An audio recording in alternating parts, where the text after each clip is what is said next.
주님은 우리 예배하는 자리에 찾아오셔서 말씀하십니다. 수고하고 무거운 짐진 자들아 다 내게로 오라. 내가 너희를 쉬게 하리라. 이런 고백을 함께 할 수 있으면 좋겠습니다. 한번 고백하겠습니다.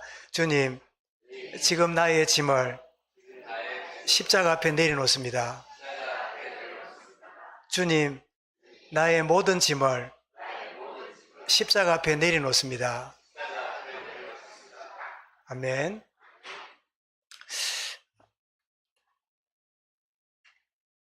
저희 아버님이 세상을 떠나서 천국 가신 지가 20몇 년이 됐는데, 떠나보낸 이후에 늘 마음에 걸려있는 한 가지 참 죄송함이 하나 있는데, 늘 아버님이 아들 6을 다 모아가지고 뭘 하실 말씀이 있었던가 봐요. 한번 모아주면 내가 꼭 할 말이 있다. 내가 너희들한테 내가 좀 하고 싶다. 이러는데, 우리는 그때만 해도 늘 만나면 말씀을 많이 하시는 분이 뭘 그래 또 할 게 있는 거. 아버님이 이야기를 내놓으면 좀처럼 잘 안 끊는 그런 분이거든요. 그래서 우리는 늘 들었기 때문에 뭘 새삼스럽게 들을 게 있는가 이런 생각을 하고 있다가 병원에 입원을 해 계셨는데, 제가 녹음기를 가져가서 아버지 6 아들이 한 자리 모이기는 힘드니까 혹시 말할 게 있거든 요거 눌러가지고 녹음을 좀 남겨놓으시면 저희가 다 모였을 때 듣도록 하겠습니다. 그래 했는데 아버님이 녹음기 누른다든지 아무도 없는데 말을 한다는 게 얼마나 어색하겠어요. 그래 결국은 녹음기에 한마디도 남기지 못하고 이제 세상을 떠나셨어요. 그래서 늘 마음에 하실 말씀이 있었는데, 뭔가 할 이야기가 있었는데 다 하지 못하고 참 세상을 떠나셨구나, 그런 아쉬움이 있어서 좀 더 나라도 가서 아버님 하실 말씀이 뭡니까? 제가 잘 듣고 나머지 형제들에게 전달하겠습니다 라고 할 수 있으면 참 좋았겠다, 그런 마음이 들었어요. 왜 제가 서론에 말씀드리냐니까, 그토록 10몇 년 동안 그리워하고 갈망하고 그토록 만나기를 원하고 그토록 전달하기 원하는 그 로마 교회를 향한 바울의 간절한 그 소원의 내용이 오늘부터 이렇게 된 로마서를 통해서 우리가 확인할 수 있다는 거예요. 뭘 그렇게 전하고 싶어서, 뭘 그렇게 전달하고 싶어서 그렇게 광풍을 만나고 그 자객들이 죽이려 하는 그런 큰 어려움과 곤란들을 겪어가면서 기어코 내가 너희들에게 나아가기를 원한다, 너희들에게 전달하기 원한다. 그것이 바로 오늘부터 보게 되는 뭐죠? 로마서예요. 로마에 있는 성도들에게 보내는 편지, 로마 성도들에게 보내는 복음의 말씀, 이게 로마서의 내용이에요. 저도 로마서를 이렇게 여러 차례 말씀도 전하고 지내왔지만, 사도행전을 이렇게 증거한 다음에 로마서를 접하니까 이 로마서를 전달하기 위해서 바울이 얼마나 간절하고 얼마나 중심을 담고 전달하려 했던가, 그런 참 마음으로 받게 되므로 저도 참 큰 기대를 가지고 제가 뭘 전해야지 이기 전에 하나님이 내게 말씀 주시는 대로 우리 성도들에게 하나님의 사랑을 전달하겠습니다, 그런 새로운 마음으로 시작하는데, 오늘 마침 시작이 뭐지요? 우리 전반기를 끝내고 후반기 시작되는, 전반기 지난 하나님 은혜를 점검하고 성령 하나님이 하셨던 이 축복을 누리는 맥주 감사절. 잘못하면 맥주 아닙니다. 어떤 사람은 맥주 이러는데 맥주예요. 보리맥자까지는 같은데 뒤에는 술주자가 아니라 추수할 추자예요. 보리를 추수하는 것을 시기 삼아가지고 감사하는 그런 절기고, 후반기를 시작하면서 우리가 이 바울이 그렇게 전하기를 원했던 로마서를 우리가 살필 수 있는 시간표가 되었구나, 그런 기대를 가지고 말씀을 받는 축복의 새로운 걸음으로 인도받기를 주의 이름으로 축원합니다. 이런 3가지를 아는 인생이라는 제목으로 말씀을 드리겠는데요. 인간은 종교적인 존재이기 때문에 항상 3가지를 고민합니다. 첫 번째가 뭐지요? 우리는 어디서 왔는가? 그래서 고민하다가 사람들이 뭘 만들었지요? 진화론을 만들었어요. 성경 보면 하나님이 천지를 창조했고 인간을 만드셨다 알 수 있는데, 성경을 던지고 나니까 나는 어디서 왔는가? 진화된 거지. 이렇게 사람들은 자기가 동물이 변화되어서 내가 된 줄 알아요. 그리고 두 번째 고민이 뭐지요? 나는 무엇인가? 동물인가 인간인가? 나는 뭔가? 나는 뭐지? 이게 또 인간들의 고민이에요. 세 번째는 뭐지요? 우리는 어디로 가는가? 죽으면 끝이다. 아니다. 죽으면 저승이 있다. 잘 모른다. 여러 가지 철학적인 고민을 갖고 사람들이 살아가는데, 그런데 성경만이, 복음만이 정확한 답을 주고 있습니다. 이런 로마서를 통해서 이 세 가지 답을 명확하게 우리에게 주고 있는 것을 발견하는 축복을 누리게 될 것입니다. 로마에 있는 성도들에게 복음의 원리를, 핵심을 잘 알려준 책인데, 로마를 방문하기 위한 갈망 가운데 바울이 고린도에 있는 갱그레아에서 이 편지를 이렇게 보내게 되는데, 그런데 로마서 16장 22절에 보니까 나 드디오가 이 로마서를 기록하였고 드디오가 이것을 기록했다고 말합니다. 그렇다면 바울이 던져주는 메시지를 드디오가 기록을 해가지고 로마서 편지가 만들어졌다는 걸 알게 되지요. 이를테면 오늘 제가 요약된 메시지가 주보에 나와 있습니다만은, 여러분이 옆에다가 이렇게 녹취를 하고 계신다면, 녹취를 한 그것을, 말씀은 내가 전하고 있는데 녹취는 누가 해요? 녹취하는 그분이 기록하는 거지요. 바울이 로마서의 내용을 말했고 로마서 내용을 기록한 사람은 누구라고요? 나 드디오가 기록했다. 그러면 이 편지를 누구를 통해 전달했냐니까, 바울이 직접 하지 않고 여제자 베베, 로마서 16장 1절 2절에 보니까 여제자 베베를 추천한다. 이 말은 내가 추천한 이 여인이 가져가는 이 내용이 내가 너희들에게 전달하는 로마서 복음의 내용이다. 그것을 우리가 보게 됩니다. 그래서 우리는 로마서를 시작하면서 세 가지를 아는 인생이 되어야 되는, 첫 번째는 뭐냐? 자신의 정체성을 아는 겁니다. 내가 누구냐? 바울은 자신이 누군지를 정확하게 알았습니다. 자기를 누구로 알았지요? 나는 예수 그리스도의 종이다. 이런 종이라 이럴 때 우리는 이런 연령 따라서 종이라는 개념이 좀 다릅니다. 아마 재빈이 같은 경우에는 친구들하고 지내거나 뭐 이럴 때 종이다 이러면 장난삼아 하는 말, 나는 네 말 따라갈 거야, 나는 네 원하는 대로 해줄게, 뭐 좋은 의미에서 종이다, 이런 식으로밖에 안 쓸 거예요. 그런데 지금 한 50대 60대쯤 된 우리 성도들은 종이라 그러면 우리나라에 무슨 제도가 마음에 들어옵니까? 농촌에 밥 얻어먹고 일해준 머슴들이 기억나지요. 그래서 머슴들은 주인이 시키는 대로 논에 가라, 지게 지라, 소먹여라, 그러면 그냥 주권이 주인한테 있어서 따라하는 그런 개념 정도지요. 아마 100세쯤 사신 분이 계시다면 그분들은 뭐 생각할까요? 그 종 이전에, 머슴 이전에 완전히 옛날에 쌍놈, 양반들이 쌍놈 보고 뭐 이래 말하고 저래 말하면 죽을 신용까지 다 하는 그런 개념이겠지요. 그럼 2000년 전에 바울이 말하는 종은 어떤 문화일까요? 문자 그대로 노예입니다. 문자 그대로 로마 가정에 노예로 잡혀오면 주인이 기분 나쁘다고 죽여버려도 전혀 살인죄가 되지 않는, 주인에게 완전히 주권을 다 내려놓고 주인의 의도대로 자기 삶에 죽고 사는 게 다 매여 있는 그런 로마 시대의 2000년 전의 문화 속의 종이라 할 때는 우리가 지금 종이라고 생각하는 그 개념보다는 훨씬 더 강한 의미가 갖고 있다는 거지요. 이 말은 나는 주인에게 소속된, 나는 예수 그리스도가 내 인생의 주인 되시는 그분의 나는 종이다. 그래서 갈라디아 2장 20절이 그때 이해되죠. 뭐라고 말하죠? 내가 그리스도와 함께 십자가에 못 박혔나니 그런즉 이제 산 것은 내가 아니요 내 안에 누구라고요? 그리스도가 사시는 분이다. 나는 누구냐? 나는 그리스도의 종이요, 나는 그리스도가 내 인생의 주인입니다.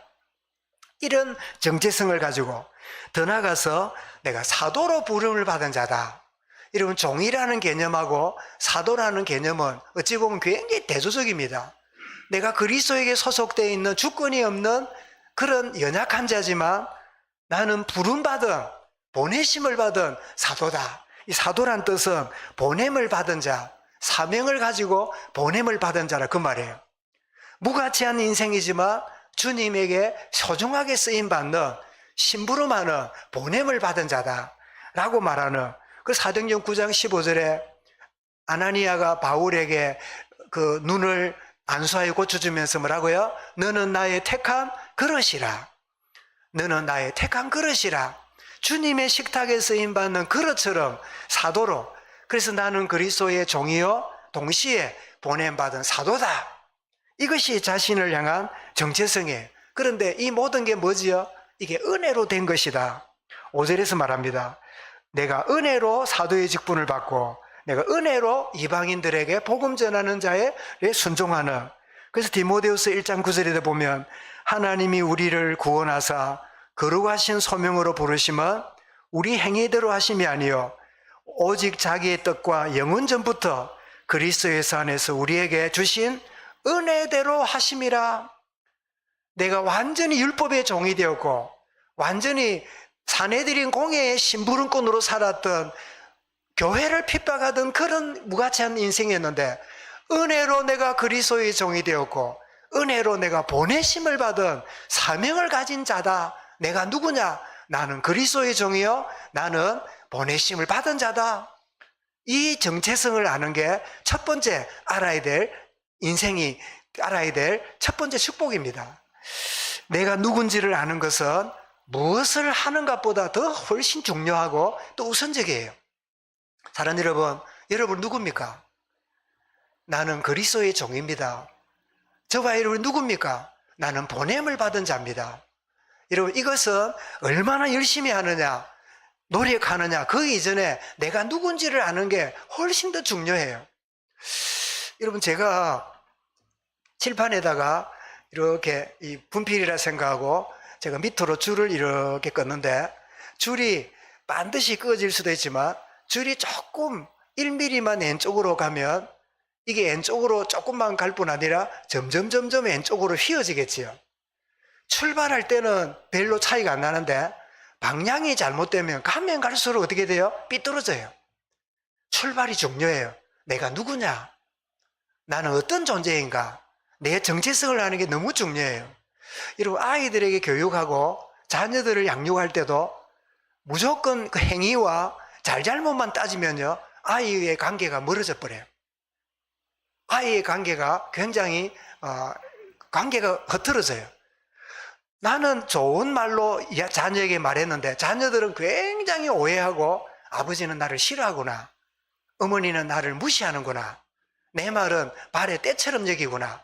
이렇게 받아들여요. 뭐지요? 출발이 잘못됐어요. 아, 어머니 아버지가 우리 선생님이 나를 정말 아껴서 나를 사랑하기 때문에 저렇게 하시구나. 이런 출발로 하면 매를 때려도 상처가 안 될 건데 출발이 잘못되니까 말로 고분고분 키웠는데도 애는요 굉장히 상처를 받고 마음에 부담을 갖고 있는 것을 여러분 나중에 발견하고 절망하게 됩니다. 여러분 혹시 자녀들을 대하고 성장한 자녀들을 말 듣다가 절망할 때가 없습니까? 왜 그럴까요? 출발이 잘못됐어요. 출발이 어머니가 아버지가 우리 선생님이 나를 정말 아끼는구나. 진짜 나를 위해서 하신 말씀이구나. 이 출발이 안 된 상태에서 내가 자꾸만 좋게 한다고 했는데 그 출발이 잘못되다 보니까 관계가 흐트러져 버렸어요. 그러니 그동안 내가 말해왔고 지도했고 영향을 주었던 모든 것들이요 나중에는 어떻게 해요? 큰 절망을 느낍니다. 출발이 중요해요. 신앙생활 출발이 중요해요. 주님, 나는 주님의 사람입니다. 주님, 나를 하나님 부르시고 나를 보내시는 이 모든 것들이 뭐예요? 은혜로 된 것임을 내가 압니다. 그래서 나는 누구냐? 하나님의 은혜 속에 나의 나됨은 주의 은혜 속에 된 것이다. 이 정체성을 아는 것. 그리고 더 나아가서 내가 뭘 믿는지를 알아야 돼요. 무조건 이런 믿으면 미신이라 그래요. 무조건 믿는데 열심히 믿으면 뭐래요? 광신이라 그래요. 아이고, 막 이것도 저것도 싫다 안 믿는 걸 보고 뭐라 그래요? 그걸 보고 미신이라 그래요. 그거는 불신이라 그래요. 틀린 거를 믿는 거는 미신이라 그러고, 틀린 거를 열심히 믿으면 광신이라 그러고, 믿기 싫다 그러면 불신이 돼요. 우리는 뭐예요? 바른 믿음이 돼야 돼요. 내가 뭘 믿는가? 내가 뭘 믿는가를 아는 게 중요합니다. 그게 안 되면 열심히 하면서 뭐가 돼요? 종교 생활을 자꾸 하게 돼요. 형식과 행위의 중심으로 자꾸 빠지게 돼요.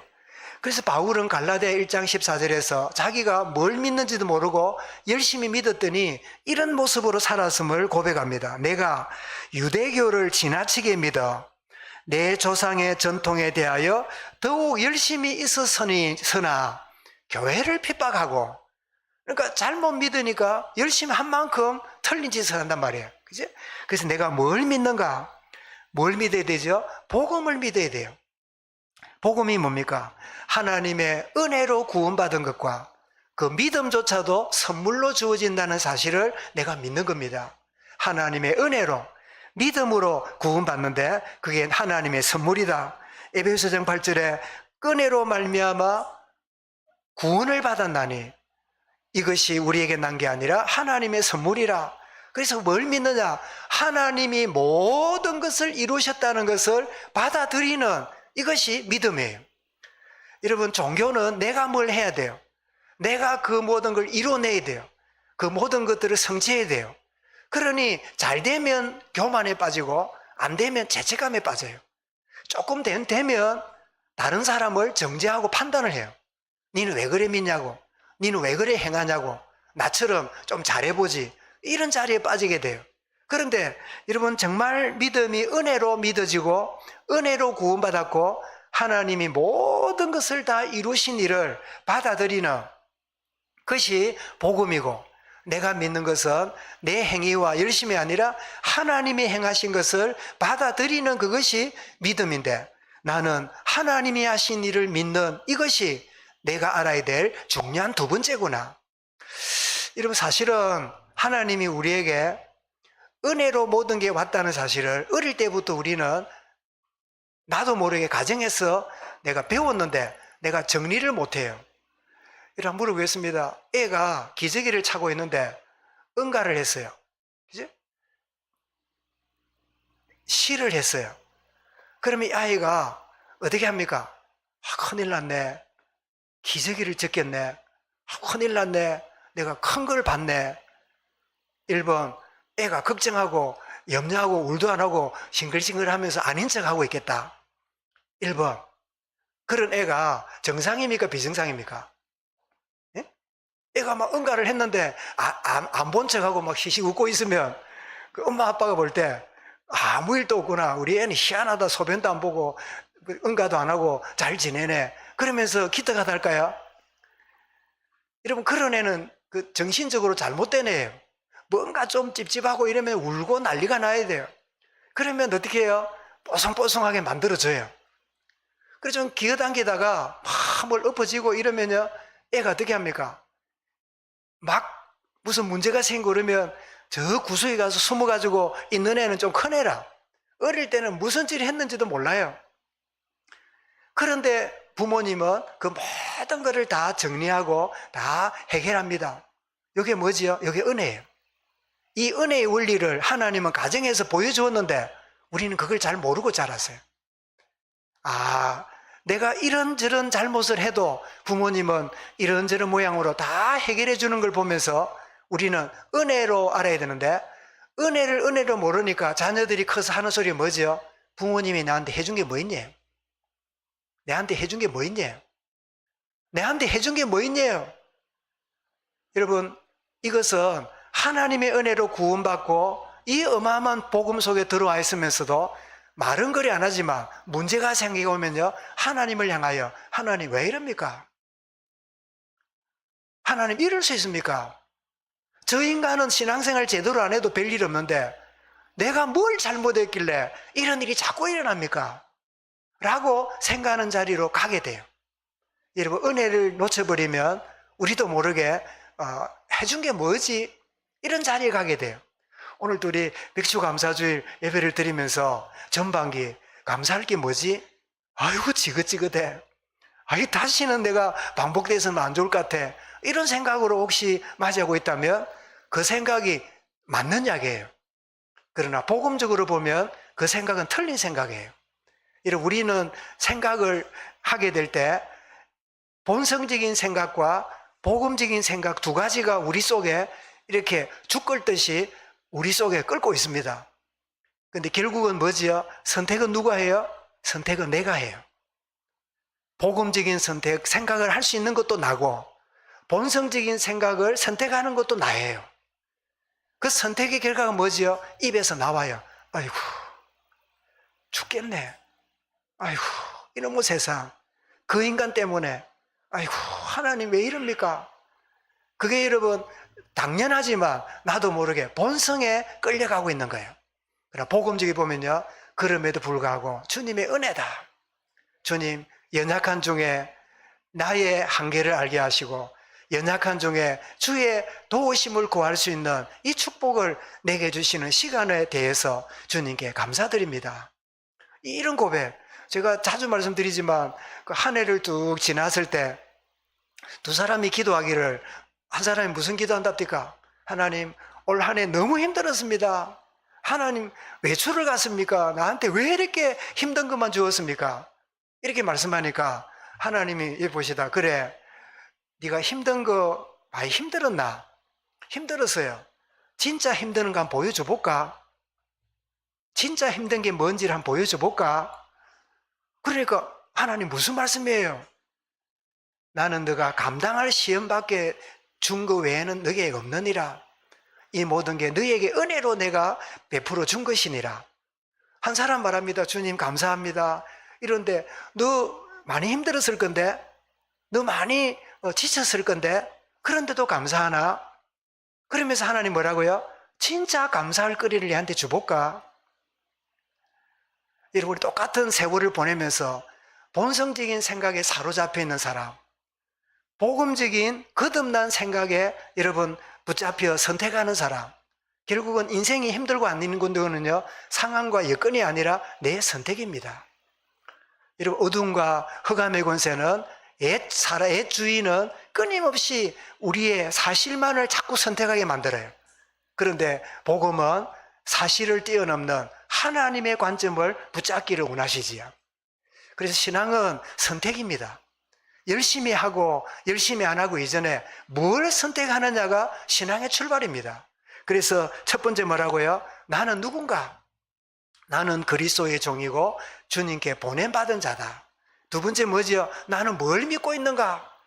내 행위와 열심이 아니라 하나님이 모든 것을 은혜로 주신 것을 내가 믿는, 이것이 나의 중요한 깨달음이구나. 그래서 여러분, 복음은 인간에게 가장 기쁜 소식인데 수많은 선지자를 통하여 이미 예언했다. 바울이 말하는 겁니다. 창세기부터 말라기까지 수많은 선지자들이 이 예수 그리스도의 복음을 전달하는 이 내용을 오랫동안 약속해 왔다. 그래서 이 복음은 나사렛 예수, 그분이 메시아로 오신 그분이다. 그래서 마태 16장 16절에 인자는 누구라, 너희가 누구라 그러느냐? 그럴 때 베드로가 뭐라고요?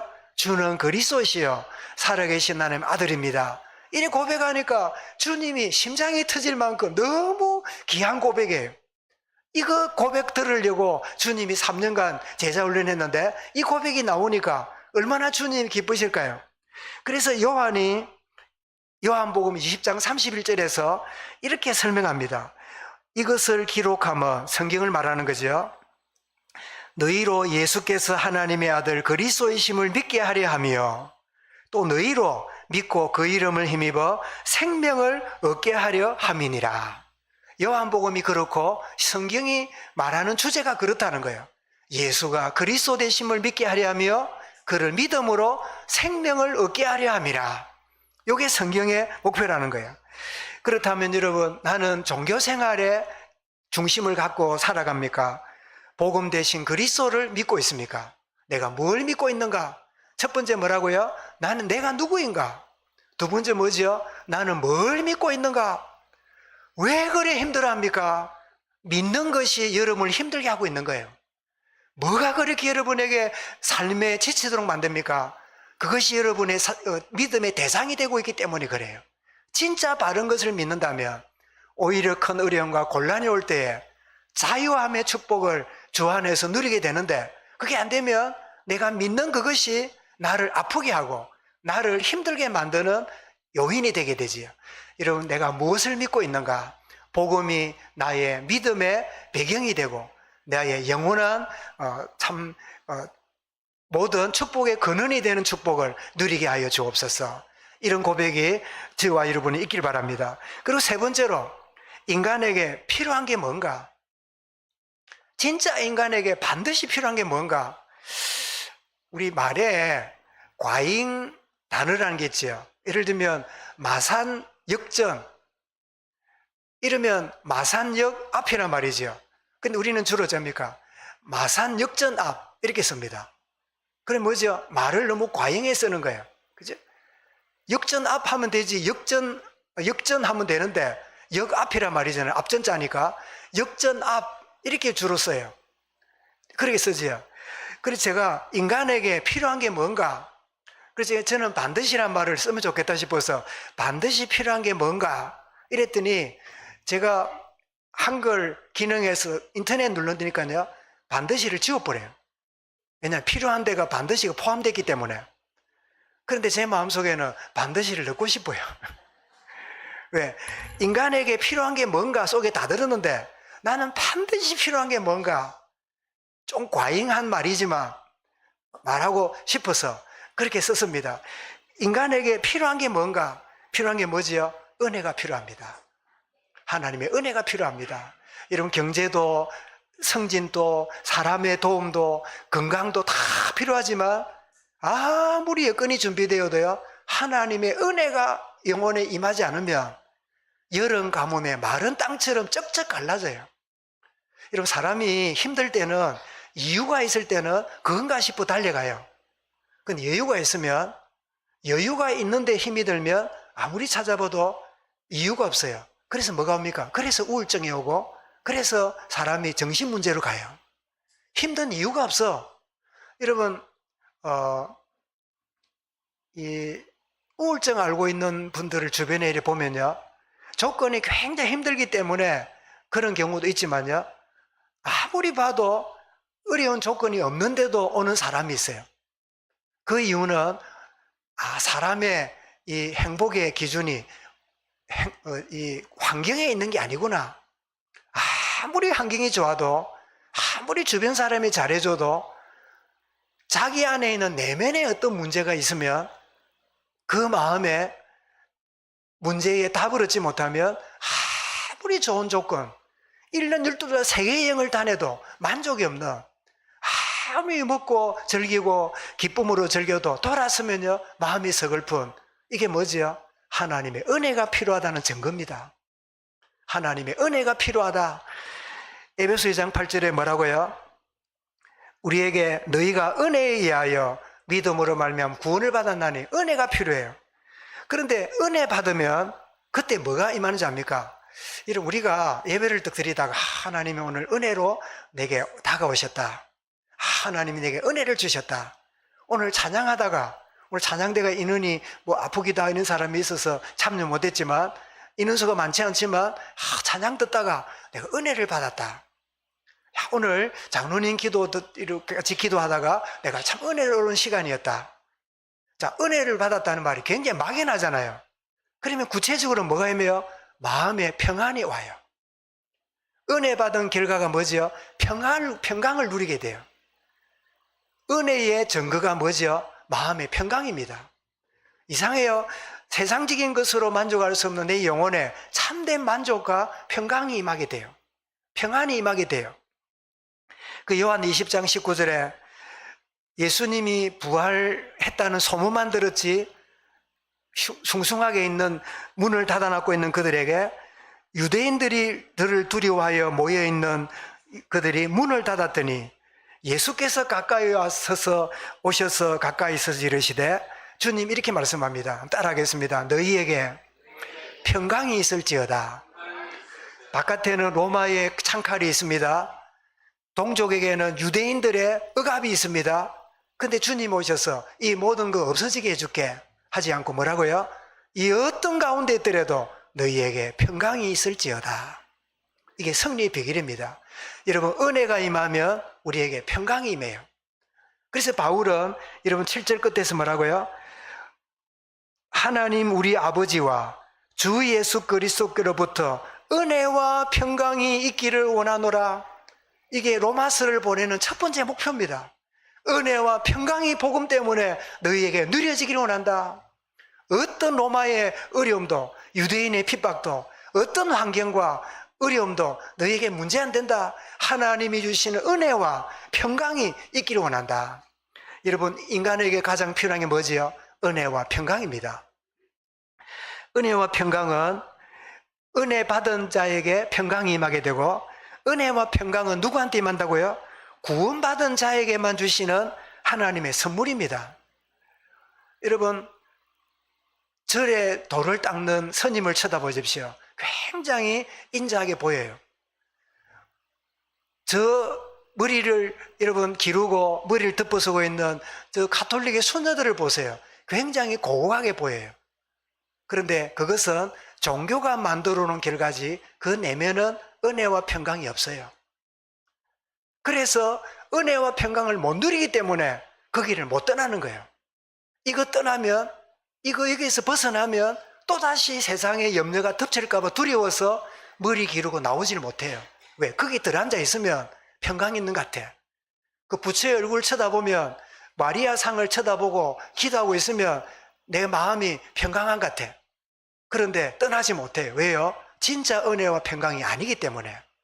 여기에서만 얻는 일반적인 마음의 평강이지, 어떤 환난과 어려움이 다가올지라도 누리는 은혜와 평강이 아닌 것을 알기 때문에 그들은 한 번 더 갔다가 거의 떠나지를 못해요. 그래서 인간에게 필요한 걸 정리한다면 하나님 아버지와 구원자 되신 예수 그리스도, 그리고 성령, 성삼위 하나님의 그 은혜가 우리한테 필요해요. 그 첫 번째 뭐라고요? 내가 누구인가를 아는 거. 두 번째 뭐라고요? 내가 무엇을 믿고 있는가. 세 번째로 내가 진짜 필요한 게 뭔가. 성삼위 하나님의 은혜가 내게 필요하다. 그래서 고린도서 13장 13절에서 바울은 우리가 매주 듣는 고백을 이렇게 하고 있는데 뭐라고요? 주 예수 그리스도의 은혜와 하나님의 사랑과 성령의 교통하심이 너희 무리에게 있을지어다. 이거 어디서 듣는 거지요? 설교자가 척도할 때 쓰지요. 고린도서 13장 14절 나오는, 왜요? 우리에게는 성삼위 하나님의 은혜가 필요하기 때문에. 그 은혜 받아야 우리 마음에 평강을 누리는데, 이런 평강이 주어지면 우리에게 있는 몸에 있는 질병을요, 반 이상은 떠나가요. 우리 영혼에 평강이 임하면 내 몸의 육신의 고통도요, 반 이상 떠나가요. 많은 경우에 마음의 불안과 염려, 걱정, 이런 것들이 우리 몸에 있는 병을 더 키우는 경우들이 훨씬 많은 것을 여러분 경험적으로, 지식적으로도 우리 알지요. 그렇다면 여러분 결론입니다. 이 세 가지, 자신이 누군가, 내가 뭘 믿고 있는가, 내가 뭐가 필요한지를 아는 인생이 되려면 어떻게 하죠? 첫 번째로는 물과 성령으로 거듭남을 체험해야 돼요. 여러분, 오늘 여기는 대학 강의도 아니고 여기 예비군들 모아놓는 그런 특강 시간도 아닙니다. 구원받고 거듭난 하나님의 자녀들이 하나님 아버지께 예배하는 시간이에요. 그렇기 때문에 오늘 이 말씀이 그냥 튕겨나가거나 지식이 아니라 저와 여러분의 마음 깊이 새겨지는 축복의 시간인 줄 저는 믿습니다. 물과 성령으로 거듭날 때 이 세 가지가 깊이 깨달아지는 거지요. 그래서 여러분 요한복음 3장 3절 우리 말씀을 정리했는데요. 보겠습니다. 같이 읽습니다. 시작. 예수께서 대답하여 이르시되 진실로 진실로 내게 이르노니 사람이 거듭나지 아니하면 하나님 나라를 볼 수 없느니라. 이 말은 천국 못 간다 말도 있지만 거듭나지 않으면 지금 이 현장 속에, 현실 속에 하나님의 나라가 안 보인다 이 말이에요. 현실밖에 안 보인다 그 말이에요. 무슨 말인지 이해가 되시죠? 죽으면 천국 가는 것도 물론이지만 주어진 삶과 여러 환경 가운데 하나님의 계획이 안 보인다 그 말이에요. 왜? 거듭나지 못했으니까. 아무리 눈을 반짝거리고 쳐다봐도 뭐가 보여요? 이성적인 판단 외에는 볼 게 없어요. 거듭나게 되어야 내가 감옥에 있는 거, 내가 이렇게 무시당하는 거, 내가 이렇게 곤란당하는 거, 자기를 의뢰하지 말고 하나님만 의뢰하게 하시는구나. 물과 성령으로 거듭난 사람만이 깨달아지는 거지요. 그래서 베드로전서에서 베드로는 이렇게 말씀합니다. 1장 23절 읽습니다.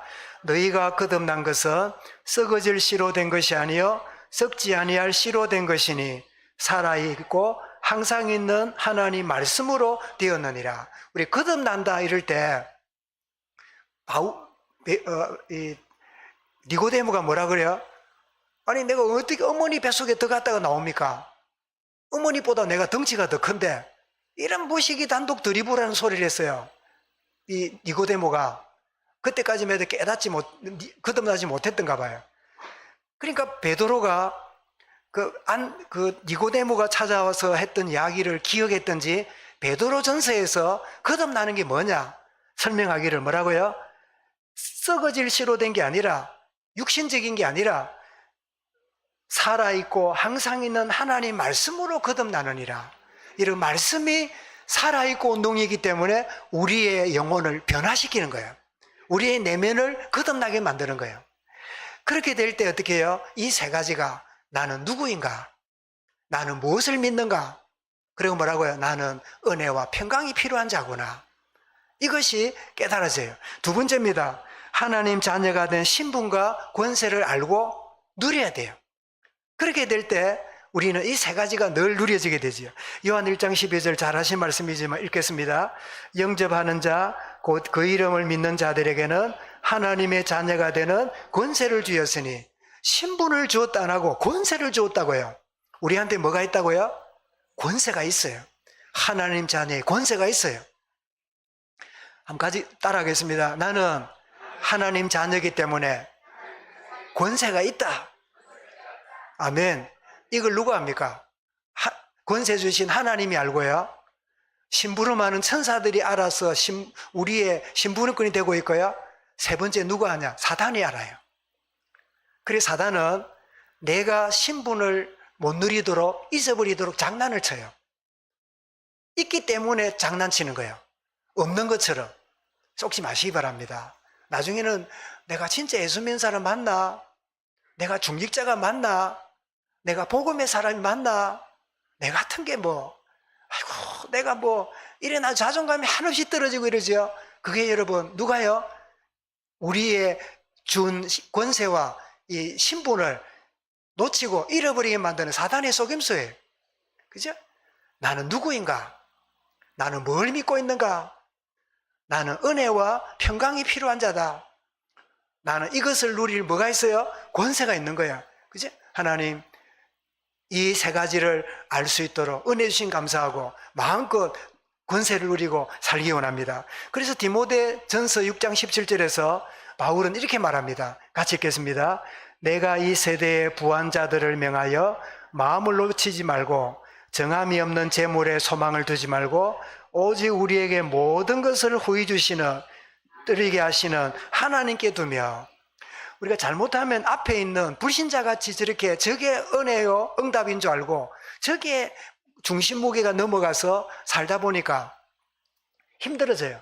그런데 오직 우리에게 모든 것을 후히 주사 누리게 하시는 하나님께 두며, 여러분 하나님이 우리 모든 걸 누리게 하시는데 하나님을 세상적인 물질적인 하나님으로 만들어 놓으면 여러분 하나님의 후하게 주시는 것을 누리지 못한단 말씀이에요.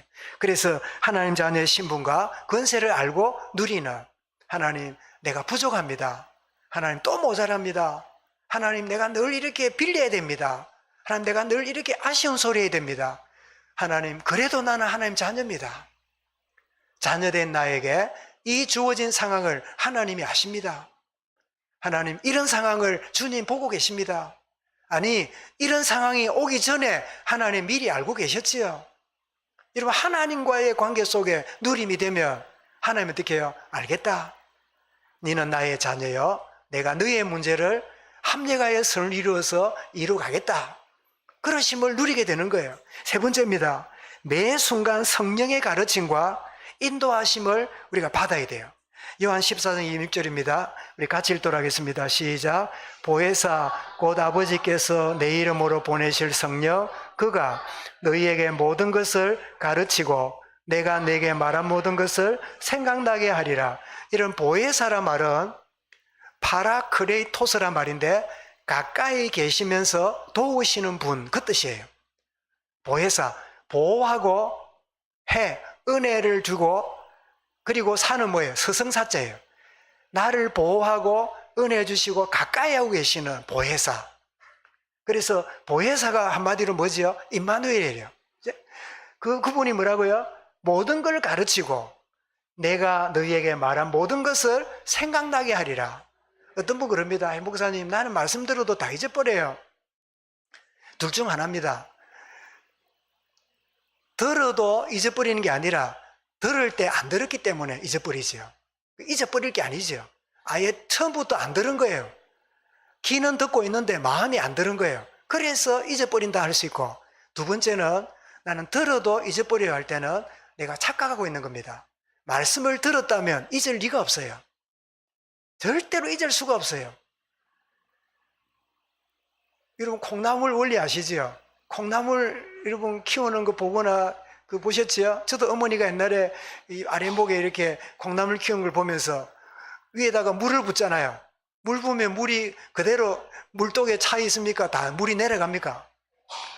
내려가요. 어릴 때 엄마 왜 물을 갖다 부었는데 자꾸 내려가냐니까 뭐라는 줄 알아요? 밑에 구멍 뚫어놨다 이가. 독에다 구멍을 뚫으면 물이 다 내려가. 그러면 콩나물이 안 커야 되잖아요. 그런데 이상해요. 물을 부으면 내려가고 물을 내려가는데 물을 부으면 내려가는데 콩나물이 어떻게 해요? 콩나물이 커요. 크는 정도가 아니라 덮어놓은 보자기를 밀고 나와요. 그때부터 먹으면 돼. 나는 이제 제대로만 듣기만 하면 잊을 리가 없어요.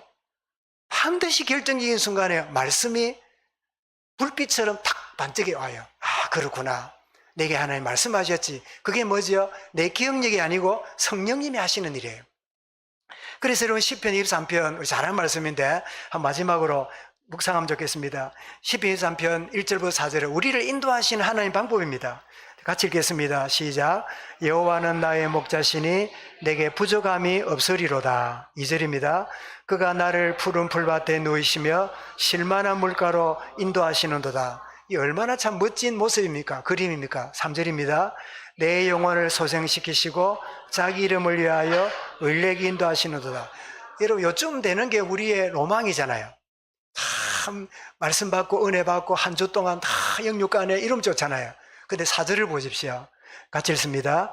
내가 사망의 음침한 골짜기로 다닐지라도 해를 두려워하지 않을 것은 주께서 나와 함께 하심이라. 주의 지팡이와 막대기가 나를 안위하시나이다. 왜 여러분 푸른 초장 맑은 시내 물가만 있고 내 영혼을 소생시키고 자기 이름을 의의 길로 인도하시면 좋겠는데 왜 사망의 음침한 골짜기로 데려갑니까? 이런 바로 뒤에 나옵니다. 원수의 목전에서 내게 상을 베푸시고. 여러분 양에게 상이 뭡니까? 1번 불고기다, 2번 우유다, 3번 푸른 초장이다. 몇 번일까요? 푸른 초장이었죠. 왜 사망 음침한 골짜기로 가는가 하고 걱정했는데 알고 보니까 높은 산을 못 올라가니까 찔러가는 길이 협곡으로 가야 돼요. 왜? 그 다음에 목자가 초장이 있다는 걸 알기 때문에요. 나는 골짜기만 보는데 우리의 목자 되신 여호와는 다음을 보고 계세요. 여러분 우리는 현실 보고 있지만 하나님은 그 다음을 내다보고 계세요. 여러분 내가 보는 게 전부 다인 것 같은 하나님 같으면 그런 하나님 믿으면 안 돼요. 내 수준의 하나님을 누가 믿습니까? 그러니까 불신자들은 하나님 안 믿잖아요. 왜? 하나님은 내가 만들어 놓은 가상의 하나의 에너지고 가상의 뭐지 진짜가 아니라 보잖아요. 그런데 아니다. 나는 이걸 보고 있지만 하나님은 나의 미래를 보고 계신다. 영원한 인도하심입니다. 오늘 세 가지라는 인생으로 출발하면서 바울이 그토록 전하기 원했던 이 로마서를 우리가 잘 새겨 들으면서 영육간에 승리하는 축복이 있기를 주의 이름으로 축원합니다. 감사합니다, 주님. 내가 누구인지, 무엇을 믿고 있는지, 나에게 무엇이 반드시 필요한지를 로마서 서론을 통하여 말씀해 주신 것 감사합니다. 주의 은혜 가운데 승리하도록 인도하여 주옵소서. 주 예수 그리스도 이름으로 기도드리옵나이다.